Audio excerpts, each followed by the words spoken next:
Indo British advanced pain clinic నొప్పిమాయం surgery దూరం for appointments 9155515563. Machilipatnam Manganapudi దగ్గర యాక్చువల్లీ మద్యం మత్తులో ఉన్నటువంటి నలుగురు కార్లో డ్రైవ్ చేస్తూ చాలా ర్యాష్గా డ్రైవింగ్ చేస్తూ గ్రామస్తులు అంటే అక్కడ దగ్గరలో ఉన్నటువంటి గ్రామం నుంచి ఆటోలో వెళ్తున్నటువంటి ఒక ఆటోని ఢీకొట్టడం జరిగింది. అండ్ పెద్ద ఎత్తున ఆ ఆటోను ఢీకొట్టడం, ఆ తర్వాత ఆటోలో మొత్తం 7 ప్రయాణిస్తుంటే అందులో నుంచి 5 గాయాలు అవ్వడంతో ఇప్పుడు ఈ వార్త వెలుగులోకి వచ్చింది. చాలామంది వీడియోని తీసి వైరల్ చేసిన పరిస్థితి. ఎందుకంటే నార్మల్గా యాక్సిడెంట్ సరే దెబ్బలు తాకాయి, ఆ తర్వాత వాళ్ళని ప్రభుత్వ ఆసుపత్రికి తరలించారంటే ఎవరు పెద్దగా పట్టించుకునే వాళ్ళు కాదు. కానీ ఆ యువకులంతా కూడా సాఫ్ట్వేర్కి సంబంధించిన ఉద్యోగులు, ఢిల్లీలో సాఫ్ట్వేర్లో ఉద్యోగాలు చేస్తూ ఉంటారు. అండ్ 2 రోజుల క్రితం బర్త్డే పార్టీ ఉంది వాళ్ళ ఫ్రెండ్ది అన్న నేపథ్యంలో అక్కడ దగ్గరలో ఉన్నటువంటి ఒక ఊర్లో పార్టీ అటెండ్ చేసిన తర్వాత అగైన్ మంగనపూడి బీచ్లో పొద్దున అంటే సన్ రైజ్ చాలా బాగుంటుంది అని తెలుసుకొని పొద్దున్నే అక్కడికి రావడం, ఆ బీచ్ దగ్గరికి వెళ్ళే టైంలోనే అక్కడే అంటే ఆ కార్లోనే మద్యం సేవించడం, ఆ తర్వాత రాత్రి పార్టీ జరిగింది కాబట్టి బర్త్డే పార్టీ, అందులో కూడా మద్యం సేవించి ఉన్నారు. సో ర్యాష్గా డ్రైవింగ్ చేస్తూ అక్కడ అంటే మంగనపూడి దగ్గర ఉన్నటువంటి ఆ విలేజ్ ఆ రోడ్లో ఎక్కడైతే ట్రావెల్ చేస్తున్నారో అక్కడ ఒక ఆటోను ఢీకొట్టడం జరిగింది. అండ్ ఢీకొట్టిన తర్వాత కూడా అందులో నుంచి 2 యువతులు అందులో ట్రావెల్ చేస్తూ ఉన్నారు. సో ఓ యువతి బయటకి దిగి ఎప్పుడైతే ఆటో వాళ్ళు ఏం డ్రైవ్ చేస్తున్నారు, ఎట్లా డ్రైవ్ చేస్తున్నారు, కనీసం కనిపించట్లేదా అని వాగ్వాదం చేసినప్పుడు అందులో నుంచి ఒక యువతి దిగడం, ఆ తర్వాత అసభ్యంగా పదజాలంతో మాట్లాడడం, ఏమవుతుందో చూసుకుందాం, అసలు ఏమైంది మీకు, ఏమైనా చచ్చిపోయారా ఏంటి, ఇట్లాంటి మాటలు మాట్లాడడంతో పూర్తిగా అక్కడ ఉన్నటువంటి ఆటోలకు సంబంధించిన వాళ్ళు దిగి వాళ్ళని ఆపే ప్రయత్నం చేశారు, నిలువరించే ప్రయత్నం చేశారు. అండ్ ఆ రోడ్లో ట్రావెల్ చేస్తున్న వాళ్ళు కూడా పూర్తిగా అందరూ దిగి అసలు ఏం మాట్లాడుతున్నావు, యాక్సిడెంట్ చేయడమే కాకుండా ఈ దబాయించడం ఏంది అని ప్రశ్నించడంతో పెద్ద ఎత్తున గొడవ జరిగిన పరిస్థితి. అండ్ యువతి మనకి ఎవరైతే కనిపిస్తున్నారో ఆమె పరుష పదజాలంతో అసలు వినకూడని మాటలు మాట్లాడుతూ అత్యంత దారుణంగా మాట్లాడినటువంటి సిచ్యువేషన్ కనిపించింది. దీంతో గ్రామస్తులు కావచ్చు, అక్కడ యాక్సిడెంట్ చేసిన తర్వాత ఆటోలో గాయపడిన వాళ్ళు కావచ్చు, ఆ యువతిని పూర్తిగా నిలువరించే ప్రయత్నం చేయడం, ఆమెను క్వశ్చన్ చేయడం, అసలు నడవండి పోలీస్ స్టేషన్కి అనడంతో ఆమె ఇంకా వాళ్ళని రెచ్చగొడుతూ పూర్తిగా పోనీ నువ్వు కారు పోనీ, ముందుకు పోనీ, ఏమవుతుందో అది చూద్దాం, చచ్చిపోతే చచ్చిపోయారు అనేటువంటి మాట మాట్లాడడం మనం స్పష్టంగా వింటూ ఉన్నాం. దీంతో ఇంకా కూడా కోపంగా పూర్తిగా ఆ యువతి మాట్లాడిన తర్వాత ఈ గ్రామస్తులందరూ కూడా పోలీస్ స్టేషన్కి వీళ్ళందరినీ తీసుకువెళ్లే ప్రయత్నం చేయడం, పోలీసులు అక్కడికి రావడం, ఇదంతా కూడా జరిగింది. అప్పుడు ఆ రోడ్లో ట్రావెల్ చేస్తున్న ఈ పరిసర ప్రాంతాల గ్రామస్తులు కూడా పూర్తిగా ఈ అమ్మాయి కావచ్చు, లేదంటే ఈ 4 జర్నీ చేస్తున్నటువంటి కార్ని నిలువరించారు. పోలీస్ స్టేషన్కి వెళ్లే వరకు వదిలిపెట్టలేదు.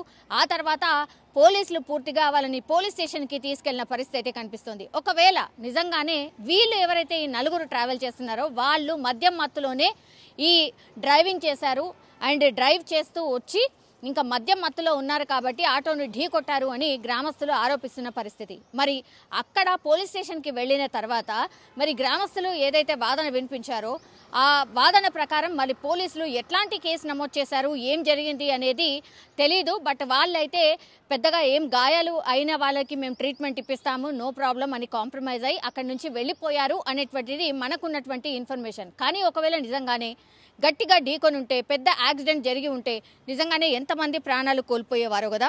అండ్ మద్యం మత్తులో ఈ యాక్సిడెంట్ జరిగినట్టు స్పష్టంగా తెలుస్తోంది. మరి వీళ్ళ మీద ఏమైనా చర్యలు తీసుకున్నారా లేదా?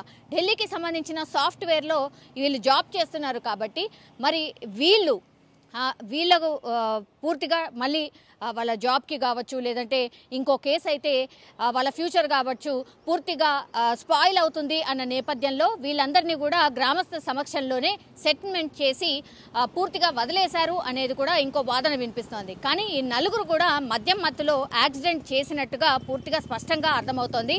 ర్యాష్ డ్రైవింగ్ వల్లే ఆటోను ఢీకొట్టడం, అందులో 5 గాయాలు అవ్వడం, ఆ తర్వాత పోలీస్ స్టేషన్కి వెళ్లిన తర్వాత గ్రామస్తులు పెద్ద ఎత్తున చేరుకొని నినాదాలు చేయడం, వీళ్ళు ఎట్లాగూ సరే వీళ్ళని శిక్షించాల్సిందే అని మాట్లాడడం. ఆ తర్వాత పోలీసులు గ్రామస్తులు ఎవరికి ఏం కాలేదు కదా, చిన్న గాయాలైనాయి కాబట్టి వాళ్ళని వదిలేయండి అన్నటువంటిది కొంత కాంప్రమైజ్ చేసి వాళ్ళు అక్కడి నుంచి వెళ్ళిపోయినట్టుగా మనకున్నటువంటి సమాచారం. కానీ పెద్ద ఎత్తున ఒకవేళ పెద్ద యాక్సిడెంట్ జరిగి ఎవరైనా చనిపోతే మాత్రం ఏంటి సిచ్యువేషన్? ఇట్లా ఈ యంగ్ పిల్లలు ఆర్ సాఫ్ట్వేర్ జాబ్ నేపథ్యంలో ఆర్ పార్టీలు చేసుకొని ఇట్లా రోడ్ల మీద వచ్చి ర్యాష్ డ్రైవింగ్ చేస్తూ ఎవరంటే వాళ్ళని ఢీకొట్టుకుంటూ వెళ్ళిపోతే ఏంటి పరిస్థితి? మరి ఇట్లా పనిష్మెంట్ ఇవ్వకుండా వదిలేస్తే మళ్ళీ వాళ్ళు ఇట్లా చెయ్యరు అన్న గ్యారంటీ ఏమైనా ఉంటుందా అనేటువంటి ప్రశ్నలు అయితే ఇప్పుడు వినిపిస్తున్న పరిస్థితి కనిపిస్తోంది.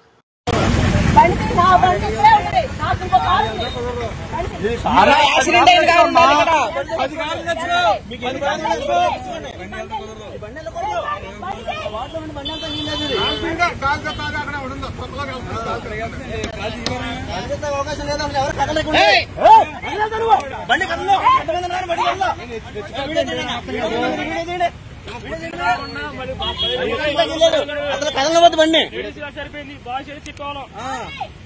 బండి కళ్ళు తగ్గిలేదు.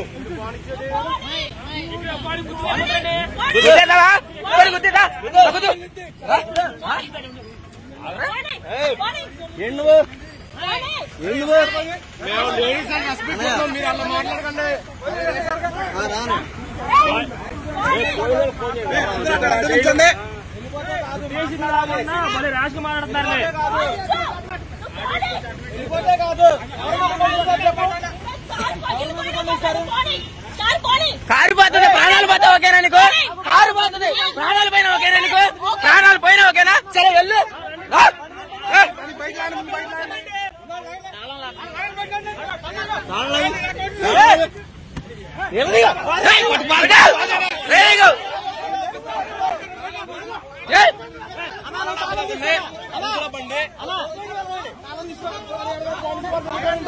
టైర్ కోసి పడతాంలే మాత పూసులు మంట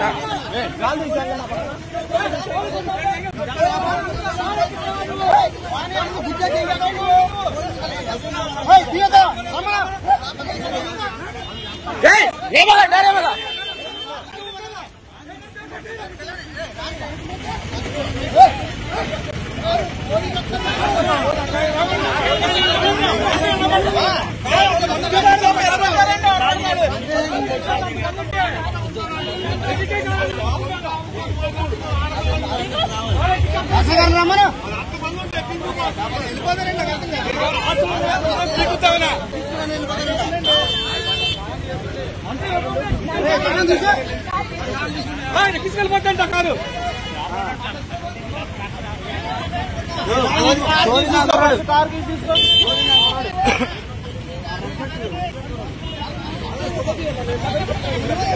తప్పులైనప్పుడు ఉండగా తప్పులైనప్పుడు ఎక్కిచ్చేస్తావా?